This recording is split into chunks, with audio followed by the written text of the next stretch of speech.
Una de las herramientas más importantes con las que contamos para estudiar el pasado es la cronología, es decir, el ordenamiento de los eventos históricos.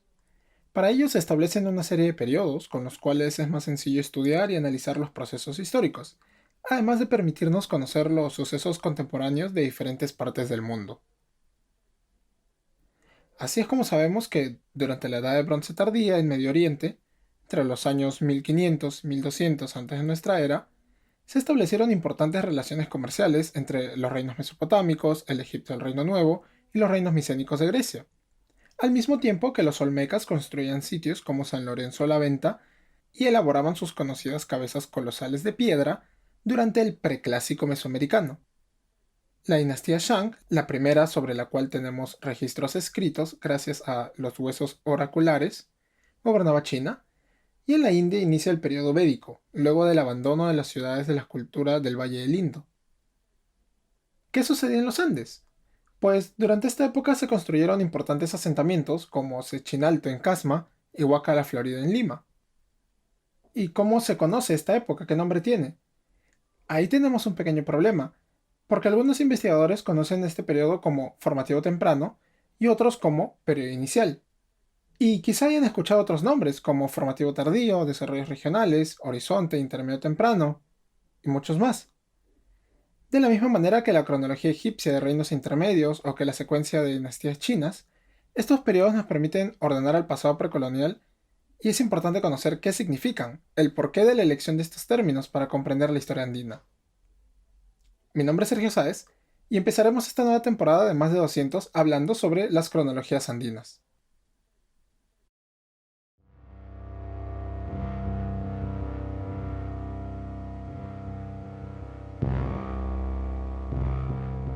Desconocemos mucho sobre nuestro pasado. Desconocemos cosas como la existencia de templos a lo largo de nuestro territorio desde hace más de 4500 años. Desconocemos que el quechua no es una única lengua. Desconocemos que Tupac Amaru no fue el primer cacique en rebelarse. Desconocemos que el abandono nos ha hecho perder muchísima de nuestra historia. Únete a nosotros en la aventura de evitar que el olvido nos robe el pasado y compartamos la aventura de redescubrirlo.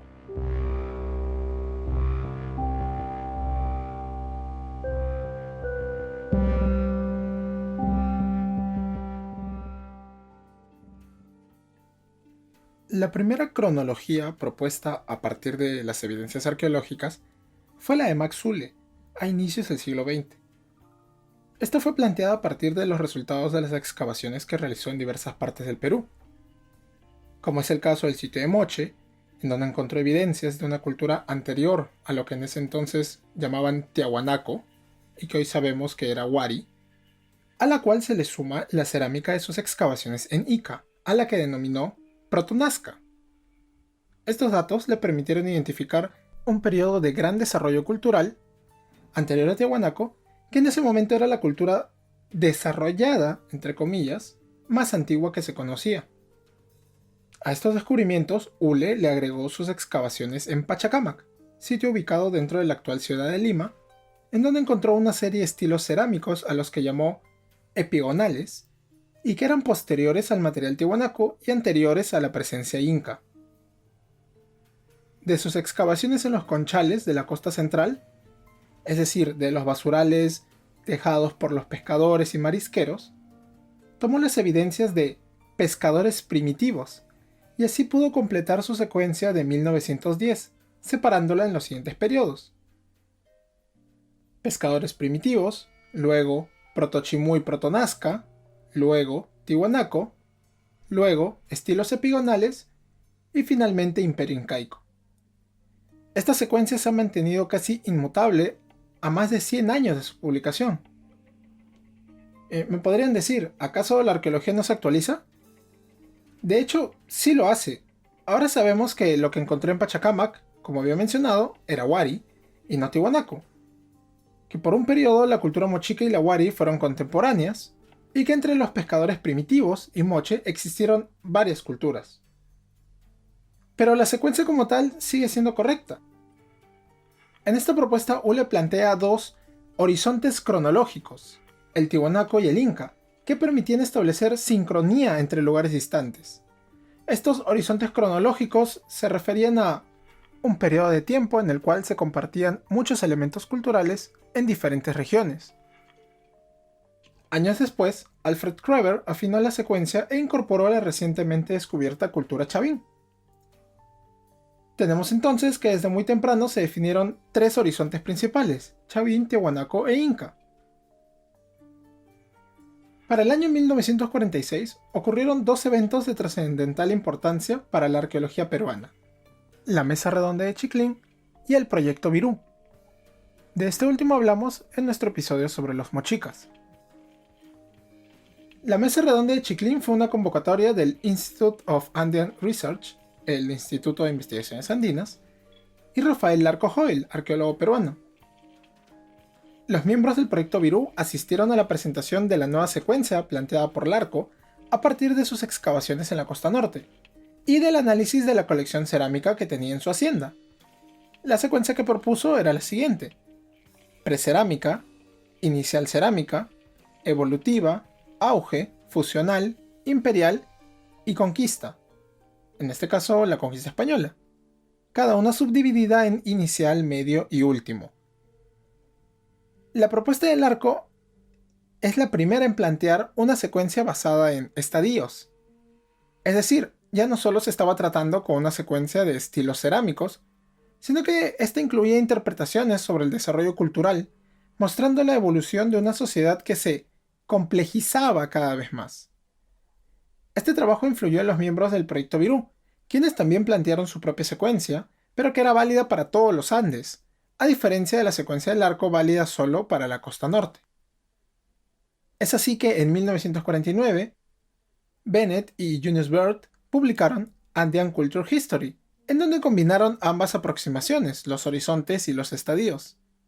A los tres horizontes ya identificados, se le sumaron el horizonte negativo, el blanco sobre rojo y el blanco sobre rojo y negro, términos que, con el paso del tiempo, fueron descartándose.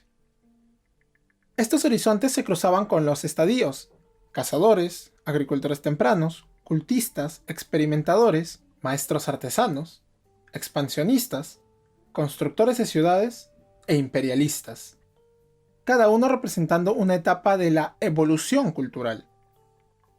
Se nota en este tipo de trabajos una homogenización del pasado andino, la cual ignoraba las diferencias en el desarrollo de cada región. Se asumió, a priori, que los cambios observados en un solo valle, en este caso Virú, se habían repetido en todas las regiones.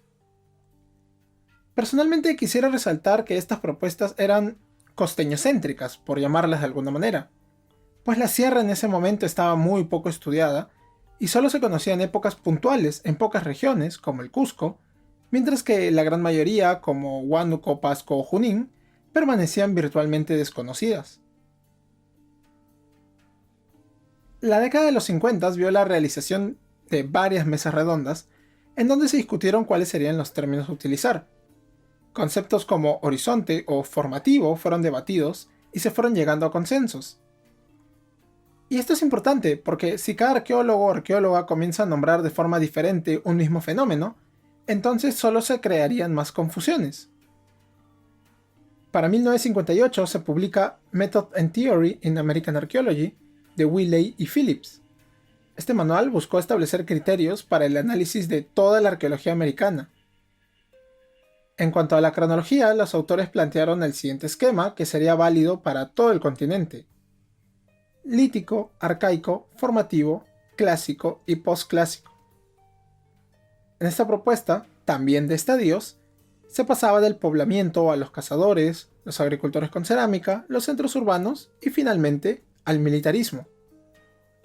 Y es importante acá resaltar que, a diferencia de lo que ocurre por ejemplo en Oriente Medio, que comentamos al inicio, las distintas regiones del continente americano no tuvieron contactos directos como por ejemplo Mesoamérica y los Andes. Nunca hubo un contacto como tal, no se pueden comparar los procesos que sucedieron en cada uno de ellos. Y si bien habían algunas regiones que sí contactaban, como lo que es actualmente Ecuador, que tiene relaciones comerciales con los Andes, que tiene relaciones comerciales con Mesoamérica, el mismo proceso histórico ecuatoriano es muy distinto. Actualmente sabemos que no se puede realizar una sola cronología para todo el continente. Sigamos. En el contexto de la publicación de Wiley y Phillips, entre los sandinistas se iba repartiendo un cuadro cronológico elaborado por John Rowe, en donde se reemplazaba los estadios por una división en periodos. Es así que se realiza la Semana de Arqueología de San Marcos, en 1959. Aquí Rowe expondría los primeros pasos de lo que luego sería llamada la secuencia maestra de Ica. Junto a Lawrence Dawson y Dorothy Menzel, Rowe había iniciado la seriación de la cerámica del Valle de Ica, buscando establecer una cronología relativa para estos estilos. Bueno, me dirán, ¿qué es una cronología relativa? ¿Qué es seriación? La primera es la herramienta que nos permite ubicar en un tiempo relativo los materiales que encontramos. En otras palabras, no nos brindan información sobre el año o los años exactos de la creación de determinado objeto, pero sí permite identificar contemporaneidad y cambios en el tiempo. Por ejemplo, la cerámica de la fase Nazca I siempre es posterior a Okukaje 10, independientemente de la fecha exacta del uso de cada estilo. Por otro lado, la seriación se refiere al estudio de cambios estilísticos observados en un material, en este caso la cerámica. A través de esta identificación se puede conocer qué atributos van ganando y perdiendo cierto tipo de vasijas a lo largo del tiempo, para así ordenarlos según su antigüedad. Dawson, Menzel y Rowe inicialmente identificaron 10 fases para Paracas, conocidos como Okukaje 1 al 10, y 9 fases para Nazca. Esta secuencia fue complementada con la seriación de los materiales Wari, Post-Wari e Inca de la región iqueña. En 1962, Rowe publicó esta propuesta teórica para la periodificación del pasado andino en su artículo Stages and Periods in Archaeological Interpretation, estadios y periodos en la interpretación arqueológica. En este trabajo sustentó por qué era más viable el usar una cronología relativa de periodos, en donde se pudiera identificar el paso del tiempo a través del estudio de un tipo de material específico, y que se debía evitar una cronología de estadios, por la fuerte carga interpretativa. Por ejemplo, bajo el paraguas del estadio constructores de ciudades, también se incluirían culturas como la Huanca, quienes nunca construyeron ciudades. Los estadios, además, presuponen un proceso evolutivo por la que todas las regiones habrían pasado, algo que no se cumple, mientras que sus periodos solo indicarían contemporaneidad. ¿Cuál era esta secuencia entonces? Una de horizontes e intermedios que se ha popularizado en diferentes lugares. Los horizontes estaban definidos por la llegada de los estilos Chavín, Wari e Inca al Valle de Ica. Nótese que son los mismos horizontes que ya habían definido Ule y Kreber, mientras que los intermedios eran los periodos en medio.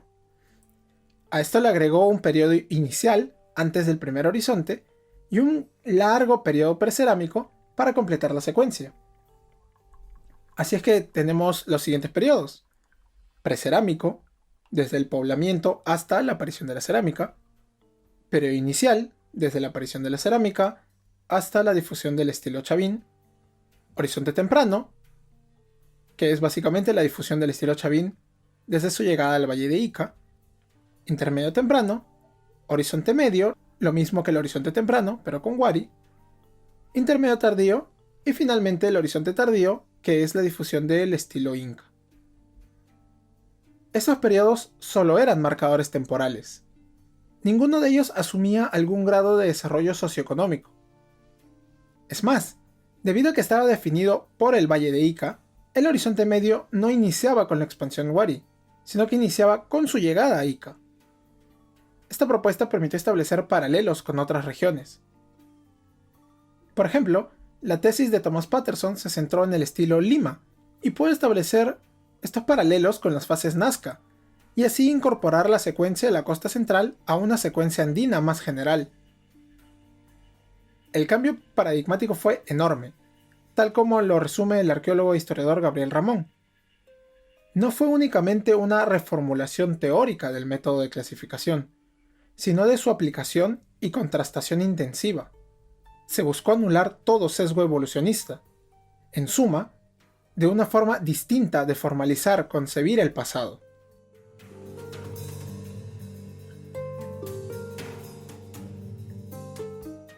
La secuencia de Rowe terminó, como había dicho, generalizándose entre los arqueólogos y el público en general. Esta secuencia maestra pasó a ordenar la información de casi todas las regiones de los Andes, amarrando diferentes cronologías regionales. Sin embargo, en 1969 se publicó un trabajo que volvió a retomar la propuesta de los estadios. De los pueblos, las culturas y las artes del antiguo Perú, de Luis Lumbreras, se convirtió en el manual para muchas generaciones de arqueólogos y arqueólogas. En este trabajo se planteó la siguiente secuencia, heredera de la propuesta de Willey y Phillips, pero adaptada a los Andes. Lítico, arcaico, formativo, desarrollos regionales, expansión Wari, estados regionales e imperio Tahuantinsuyo. El sesgo evolutivo que tanto había criticado Rowe está claramente presente, pues el concepto de formativo estaba definido por la que hasta ese entonces se consideraba la cuna de la civilización andina, Chavín. Otro problema es que los criterios para definir cada periodo no son muy precisos, pues combina cronología con evolución y terminamos teniendo, por ejemplo, una generalización como estados regionales cuando no se desarrollaron estados en toda la región. Un tema a destacar es que Lumbreras propone que la cerámica no tiene por qué ser el criterio para definir un periodo. Por ello señala que puede existir un formativo sin cerámica y una cerámica preformativa. Estas ideas aún siguen en pie, con los actuales planteamientos de un formativo inicial, para renombrar el periodo en el cual se desarrollaron Caral, Pentarrón y el Paraíso de los cuales hemos hablado. A pesar de las críticas, ambas propuestas se siguen utilizando el día de hoy, teniéndose incluso propuestas híbridas. Los libros publicados por Daniel Morales y Peter Kaulik son prueba de ello. Ambos recogen los términos de arcaico y formativo para la parte temprana de la secuencia, pero regresan a los horizontes e intermedios para lo tardío, quizá porque las fases del horizonte medio aún se mantienen vigentes, con muchísimas correcciones por supuesto, mientras que la expansión Wari de Lumbreras nunca fue precisa. Y aquí es importante señalar que ambas propuestas en el fondo son incompatibles. Sus bases teóricas son completamente diferentes, pero aún así han aparecido combinadas en manuales escolares e incluso en museos nacionales. Otro aspecto importante son las regiones que no se ajustan con precisión a ninguna de estas secuencias, sea por la falta de estudios sistemáticos, o porque los desarrollos históricos de cada una son muy distintas. Tomemos por ejemplo a la Sierra Central. En esta área no existen estilos o ocupaciones que se puedan asignar con precisión a un intermedio temprano o a un horizonte medio. No se conoce qué tipo de ocupación contemporánea a Mochicas y Nazcas hubo en Pasco, por ejemplo, o en Huánuco y el norte de Junín. Y como definitivamente no hay ocupación Wari, lo más cercano es Huarivilca en Huancayo, no hay nada para asignar a el periodo Horizonte Medio o el periodo de expansión Wari de Lumbreras. Otro caso es el altiplano del Titicaca, en donde Tiwanaku existió durante casi un milenio, ocupando el tiempo del intermedio temprano y el horizonte medio. Es por eso que la secuencia utilizada en Bolivia y Chile sigue criterios completamente diferentes. Es por ello que es necesario desarrollar nuevos trabajos en regiones cuya historia sigue siendo desconocida, y así promover el debate, no solo de la historia local, sino de la utilidad de estas dos propuestas cronológicas. Como mencionamos, los nuevos descubrimientos han ido actualizando ambas secuencias. Este es el caso de Caral, en donde las investigaciones de Chadi hicieron retroceder el formativo unos 1000 años y agregar la fase inicial, mientras que los nuevos estudios en Ica y Lima han modificado la secuencia maestra, fusionando o eliminando algunas fases. En todo caso, es un debate abierto que se verá enriquecido con las críticas a los anteriores trabajos y con nuevos estudios en regiones casi olvidadas.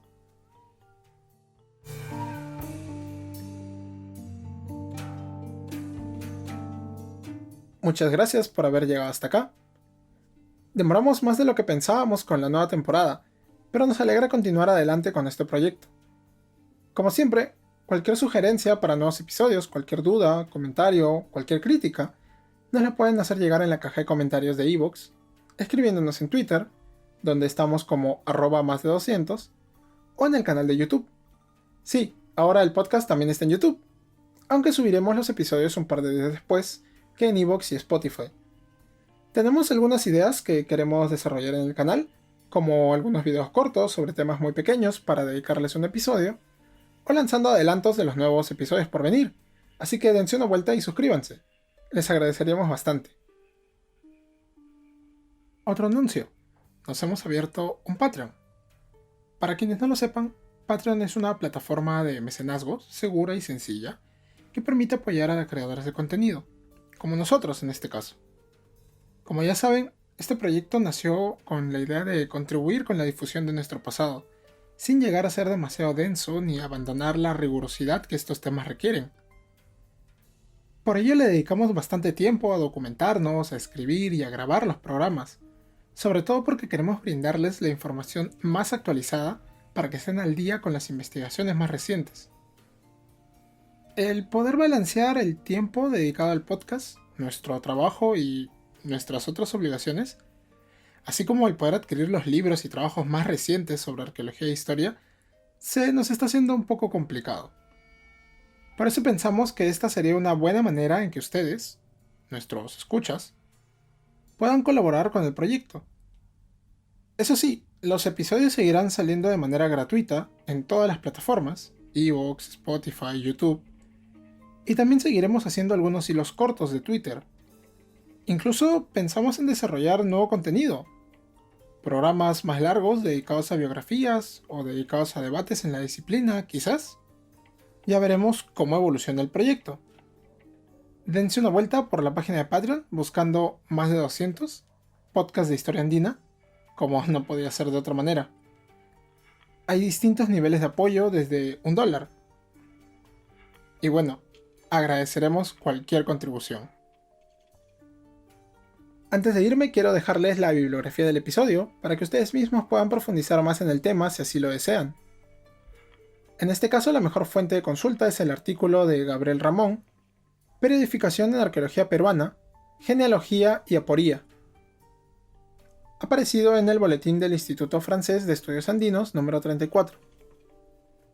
Este es un trabajo dedicado a la historia de las distintas cronologías andinas, y de allí pueden sacar los otros trabajos que hemos nombrado, muchos de los cuales, para no extendernos demasiado, no hemos tomado en cuenta en esta revisión.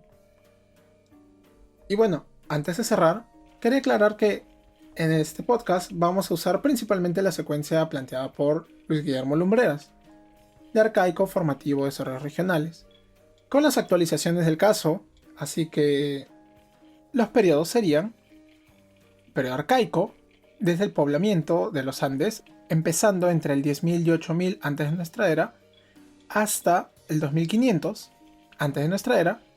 Este es un periodo de tiempo bastante largo, que también tiene su propia periodificación particular en cada región, de lo cual no me voy a extender de momento. Luego viene el largo periodo formativo, entre el 2500 antes de nuestra era y el 200 antes de nuestra era, dividido en formativo inicial, 2500 a 1500, con Caral, El Paraíso, Cotos, Ventarrón, Santana la Florida. El formativo temprano, aproximadamente del 1500 al 1200, con sitios como Sechinalto, La Florida que mencionamos al inicio. El formativo medio, de 1200 a 800, en donde se dan de las culturas más conocidas del pasado andino, como Copisnique en la costa norte, como Cunturhuasi en la Sierra Norte, los inicios de Chavín de Huántar. El formativo tardío, del 800 al 500 antes de nuestra era, que es la época clásica de Chavín, cuando se establecen grandes redes comerciales entre los distintos templos andinos. El formativo final, que es el periodo donde comienza la crisis de los templos, entre los cuales destaca Chanquillo.